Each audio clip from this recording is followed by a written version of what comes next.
With each new Monster Hunter game, the highlight would always be the monsters.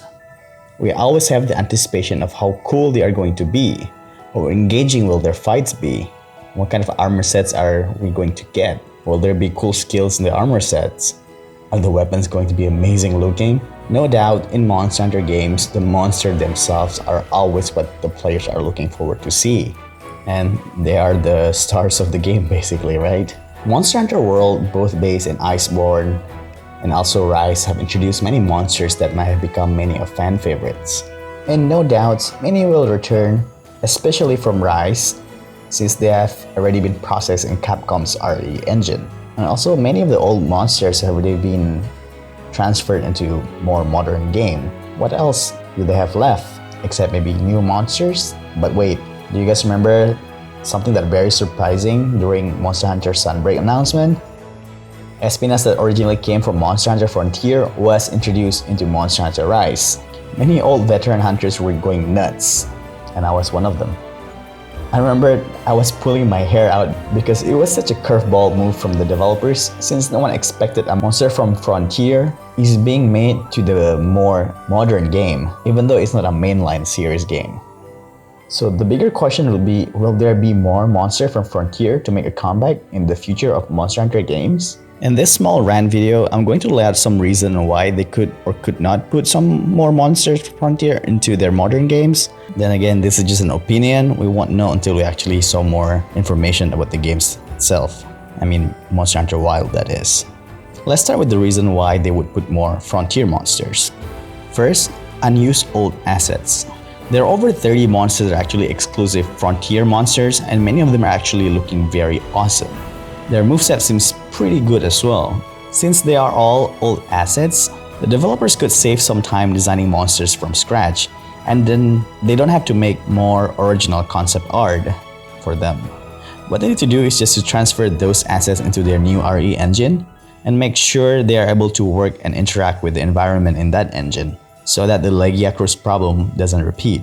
Many or maybe most of the Frontier monsters already share a skeleton with many mainline monsters already, so that should save the developers a lot of time in terms of design. Other than that, they also need to make sure that the movesets suit the modern Monster Hunter game, since many of the Frontier monster movesets are actually very over the top. If you've been paying attention to the videos I've been playing while I talk, you could see why I said that.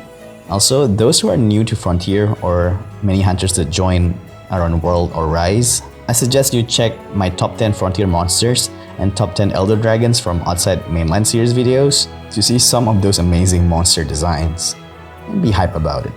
And the second reason that I think is that we have seen many monsters over the Monster Hunter World and Monster Hunter Rise. And those monsters that they have introduced has been there since Monster Hunter 1 moving forward. No doubt in my mind now, some of those monsters will feel a bit samey and old, since we have fought them so many times over the years, to the point that we know the ins and outs of their movesets, even if the developers added more movesets. Especially those who have played the game since the first Monster Hunter game. This is where Frontier monsters comes in. There are tons of monsters in Frontier, ranging from the beginner, intermediate, and even high difficulty level Elder Dragons.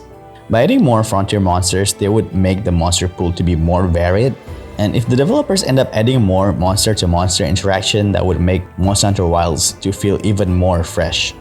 Well, since this is a rant, I'm only gonna say those two main reasons. Now, I would say the few reasons that why the developers might not want to put Frontier monsters. Some fan thinks that the monster design seems to be out of place and they don't belong to the world of Monster Hunter, so they can't come to the mainline series and should stay in Frontier. That's why some of the players of old call them the design is being too anime, like Erusion for example. But I think that issue can be addressed by redesigning some of the monsters to match their ecology better, or even make an environment that really suits their physiques.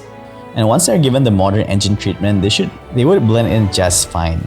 I think that's why they released Espinas in Sunbreak in the first place, in order to gauge the fans' reaction whether they are welcoming of Frontier monsters or not. Second reason, the new game might focus more on gameplay innovation, like maybe more monsters ecology, level designs, better weapon controls, hunter skills, more hunting assistance mechanics like the wire bugs or the clutch claw thing. or maybe even a seamless open world hunting experience. They might only bring a very few frontier monsters if that's the case. The third reason, there might be some technical issue when putting those monsters in the newer engine. Those monsters in newer engine, like how it was for Legia Cruise, I hope it's fixed by now, and the developers might end up abandoning the idea, trying to make it work, and focus more on tons of newer monsters instead. Maybe even monster with new skeleton. Well, that's it for this week's rant. I really like the monster in Frontier, and they would be an amazing addition to the mainland series should the developers decide to bring them into Monster Hunter Wilds. Do check out my top 10 Frontier Monsters videos if you haven't seen them, so you would understand why some of those monsters really deserve to be added into the modern Monster Hunter. What do you think, hunters? Do you want to see more Frontier Monster in Monster Hunter Wilds? Share why you do or you don't. I'm also planning to keep making more Monster Hunter discussion videos and speculation like this, so subscribe to be notified and join me in theorizing for Monster Hunter Wilds and discuss it with others. Until the next rant, stay sharp, hunters.